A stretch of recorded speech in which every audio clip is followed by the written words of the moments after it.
मैं आपका रुख करना चाहूंगा अभय जी। आज का मैच कहा जाए एक टेस्ट मैच है, यानी इस मैच के अंदर ये पहले दिन का जो खेल है वो तो हो चुका है। अभी तक की अगर बाजी की बात की जाए तो किसका पलड़ा फिलहाल भारी नजर आ रहा है? और जो प्रधानमंत्री कह रहे हैं कि ये मौका है, इस पे छक्का लगा जाना चाहिए, इसी तैयारी से खेला जाना चाहिए, तो क्या आपको लगता है कि छक्का लगा पाएंगे? और छक्के के लिए उनकी टैक्टिक क्या होगी?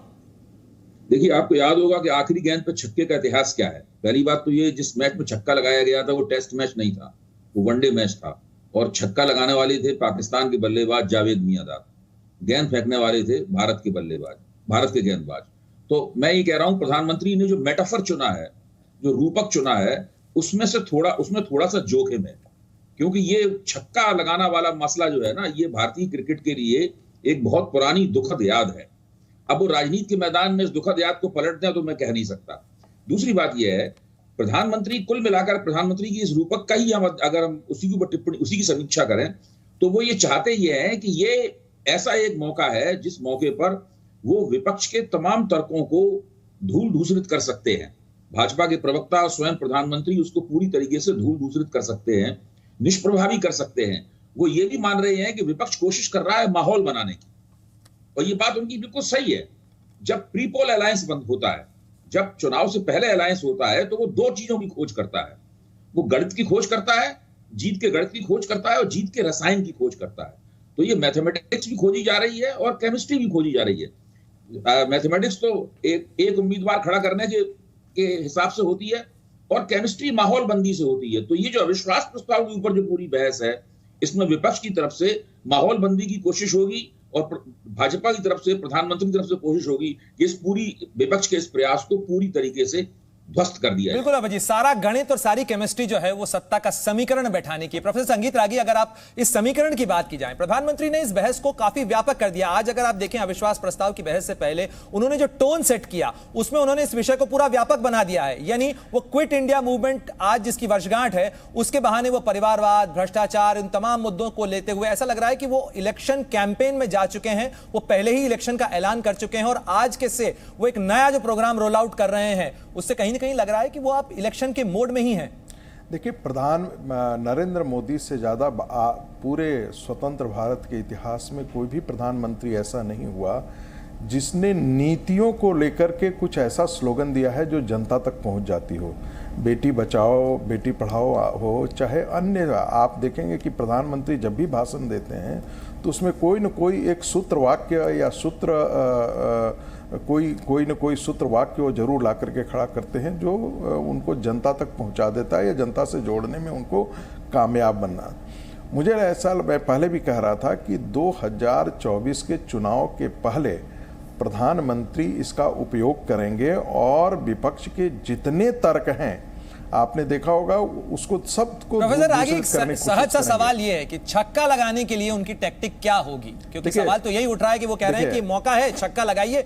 वो खुद जब बैटिंग की पिच पे उतरेंगे, मजे हुए खिलाड़ी हैं, छक्का कैसे लगाएंगे आपके हिसाब से? छक्का इस तरह से लगाएंगे कि जो भी माहौल विपक्ष तैयार करने की कोशिश कर रहा है, आप उसे उसी की जमीन पर आप उसे पटक करके रगड़ दें। मैं रगड़ने की बात जब कह रहा हूं तो राजनीतिक तौर पर देखिए, प्रधानमंत्री अकेले प्रधानमंत्री हैं जो सबसे ज़्यादा नॉर्थ ईस्ट की यात्रा कर चुके हैं। नॉर्थ ईस्ट में जितना भारतीय जनता पार्टी ने इन्वेस्टमेंट किया है पिछले 9 साल के दौरान के, अतीत में किसी भी प्रधानमंत्री और किसी भी सरकार ने नॉर्थ ईस्ट पर इतना ध्यान नहीं दिया था जितना कि भारतीय जनता पार्टी ने ध्यान दिया था। और तमाम ऐसे मुद्दे हैं, चाहे महिलाओं के संरक्षण की बात हो, चाहे वो इकोनॉमी की बात हो, विदेश नीति की बात हो, इन सारे मुद्दों पर प्रधानमंत्री को ये अवसर मिला है कि वो सारे मुद्दों पर जनता तक अपनी बात को पहुंचा सके। तो मुझे ऐसा लगता है कि इसको भारतीय जनता पार्टी और प्रधानमंत्री एक अवसर के रूप में तलाश रहे हैं, और जब ये संदेश जाएगा तो मुझे लगता है कि विपक्ष अपने आप को पराजित महसूस करेगा तर्कों के आधार पर। क्योंकि देखिए, विपक्ष अभी तक, देखिए, तर्कों के तीर तो दोनों तरफ से तर्कश के अंदर बहुत सारे हैं और बहुत सारे तीर चलाए भी गए। मैं लौटूंगा आपके पास में, लेकिन आज चूंकि ये पूरा मणिपुर का मुद्दा जो है वो महिलाओं के सुरक्षा को लेकर शुरू हुआ था, मणिपुर की घटना को लेकर शुरू हुआ था, लेकिन महाराष्ट्र से जो सांसद हैं, महिला सांसद हैं, अमरावती से नवनीत राणा, उन्होंने अविश्वास प्रस्ताव पर विरोध करते हुए विपक्ष से तीखे सवाल भी किए। क्या कुछ उन्होंने कहा, जरा वो भी सुनवा देते हैं। आज सुबह से जब से डिबेट शुरू हुई है 12 बजे से, जब से अगर हमने देखा तो विपक्ष अगर बात कर रही है, ये नो कॉन्फिडेंट मोशन लाया ही इसके लिए गया था कि महिलाओं पे होते हुए अत्याचार जो हुए हैं, मणिपुर में जो अत्याचार हुआ है उसके विरोध में उसके ऊपर चर्चा होनी चाहिए करके ये अविश्वास प्रस्ताव ये सदन में लाया गया है। हम महिलाएं ये पार्लियामेंट में बैठी हुई, हम महिला माँ फिर सांसद हैं। जब ये सदन में हम बैठकर देख रहे हैं, सुबह से देख रही हूं, विपक्ष ने जितने ने भी इस पे कहा है सिर्फ Modi ji is the only target, और महिलाओं पे कहीं पर भी सहानुभूति और महिलाओं के फेवर में एक भी शब्द ये विपक्ष का मुझे सुनाई नहीं दिया ये सदन में, पार्लियामेंट में। तो नवनीत राणा तो सीधे सीधे आरोप लगा रही है अभय जी कि महिलाओं के मुद्दे पर बात कम हो रही है, महिलाओं की सुरक्षा के मुद्दे पर बात कम हो रही है और मोदी को टारगेट ज्यादा किया जा रहा है इस मामले के अंदर। आप इस बहस को बनते हुए देख रहे हैं या बिखरते हुए देख रहे हैं? देखिए, मैं नहीं मानता हूं कि जो अविश्वास प्रस्ताव लाया गया है वो सिर्फ महिला सुरक्षा के मुद्दे पर है। मणिपुर में जातीय हिंसा हो रही है, उस जातीय हिंसा के बीच में एक घटना हुई है जिसमें स्त्रियों को निर्वस्त्र करके घुमाया गया है, और ऐसी तरह की और भी घटनाएं हुई हैं। इसलिए और उस जब वीडियो सामने आया तब उसके ऊपर फोकस पड़ा, अपना सरकार चुप बैठी हुई थी, न राज्य सरकार की तरफ से कोई सुगबुगाहट हो रही थी, न केंद्र की तरफ से कुछ बोला जा रहा था, यहां तक कि टीवी के चैनलों पर भी चर्चा नहीं हो रही थी। अगर वो वीडियो प्रकाश में नहीं आता तो टीवी के चैनल भी चर्चा नहीं करते इस बात पर जी। अच्छा, अब सवाल यह है कि सत्ता पक्ष की तरफ से उसमें स्पिन ये दिया जा रहा है कि स्त्रियों की सुरक्षा का मुद्दा है। जो लोग स्त्री की सुरक्षा का मुद्दा उठाते हैं, मैं उनकी आवाज में आवाज मिलाकर आखिरी दम तक उनके साथ लड़ने के लिए तैयार हूं, और सबको करना चाहिए ऐसा। लेकिन स्त्री के प्रश्न को पॉलिटिकल स्पिन के तौर पर इस्तेमाल नहीं करना चाहिए। मणिपुर के अंदर जातीय हिंसा हो रही है, अभी से नहीं हो रही है, 3 महीने हो गए होते हुए। मणिपुर में भी बीजेपी की सरकार है, केंद्र में भी बीजेपी की सरकार है, और बीजेपी ने नरेंद्र मोदी के नेतृत्व में उत्तर पूर्व में बड़ा अच्छा, बिल्कुल अभय जी, और इसीलिए तो विपक्ष ये कह रहा है कि डबल इंजन की सरकार होने के बावजूद भी नाकामी देखने को मिल रही है। लेकिन प्रोफेसर संगीत रागी, अगर राहुल गांधी की रणनीति की बात की जाए, जहां प्रधानमंत्री छक्का लगाएंगे आप कह रहे हैं, राहुल गांधी ने पिछली बार झप्पी का फॉर्मूला निकाला था, क्या आपको लगता है कि इस बार भी वो कोई नया फॉर्मूला जो है वो लेकर आ सकते हैं सदन के अंदर? देखिए, राहुल गांधी का यदि आप संसदीय इतिहास देखेंगे तो राहुल गांधी का एक भी भाषण ऐसा नहीं रहा है जो कहा जा सकता है कि बहुत ऐतिहासिक भाषण रहा हो और जनता को बहुत आकर्षित किया हो। उनके भाषण ने उनके अपने समर्थकों तक को बहुत ज़्यादा प्रभावित नहीं किया है।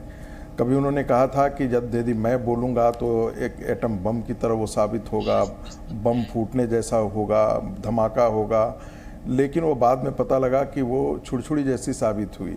वैसे ही राहुल गांधी यदि कल आप बोलते हैं या परसों बोलते हैं, उससे बहुत ज़्यादा मुझे ऐसा नहीं लगता है कि कोई बहुत बड़ा धमाका वो करने वाले हैं।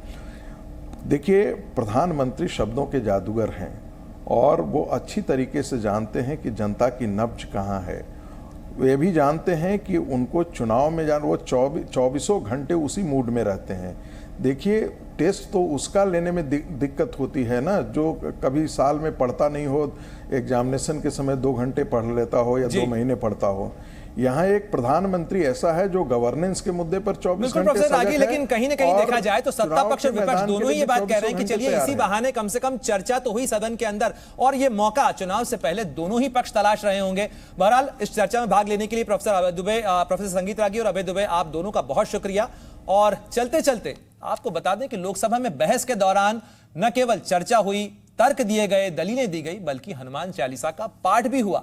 शिवसेना शिंदे गुट के सांसद श्रीकांत शिंदे ने बहस के दौरान हनुमान चालीसा गाना शुरू कर दिया, और सुनिए कि संसद में कैसे गूंजा हनुमान चालीसा। हनुमान चालीसा, आज हनुमान चालीसा भी पढ़ने पर जो है महाराष्ट्र में निशिकांत जी रोक थी। जो हनुमान चालीसा, मुझे पूरी हनुमान चालीसा आती है।